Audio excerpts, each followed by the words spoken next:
Quelle richesse on a, madame, à accueillir chaque année dans notre pays l'équivalent de 2 fois la ville de Bordeaux, entre 4 et 500 000 personnes. On pourra discuter précisément des titres de séjour, mais on a entre 4 et 500 000 personnes qui rentrent chaque année dans notre pays. Quand on a 10 millions de pauvres, quand on a 6 millions de chômeurs, quand on a des dizaines de milliers de Français, de ménages français, de familles françaises qui sont dans l'attente d'un logement social et qui voient bien souvent passer devant eux des familles étrangères.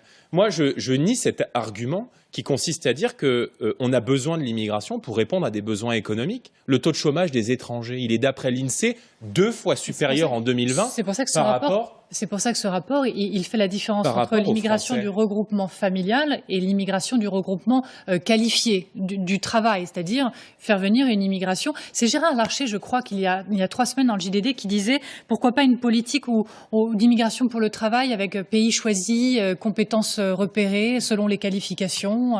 Et pourquoi pas mettre en avant des Français ?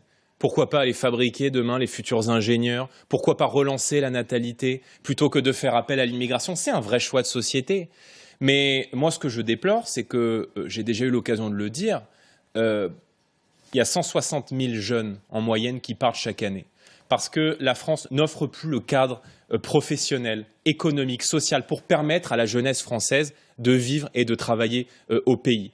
Moi, je veux faire cet effort-là pour permettre à la jeunesse française d'avoir un boulot. Nous avons des dizaines de mesures que nous présenterons pendant la campagne présidentielle, et notamment une mesure qui vise à exonérer les jeunes à la fois d'impôt sur le revenu jusqu'à 30 ans et à la fois d'impôt sur les sociétés jusqu'à 30 ans pour tout jeune qui crée son entreprise. Pour l'impôt sur le revenu, c'est 2 milliards d'euros par an. Nous avons des dizaines de mesures pour la jeunesse française que nous souhaitons prendre, mais moi je déplore que nous devions exporter tous nos bacs plus 10 et qu'on importe dans notre pays aujourd'hui que des bacs moins 5.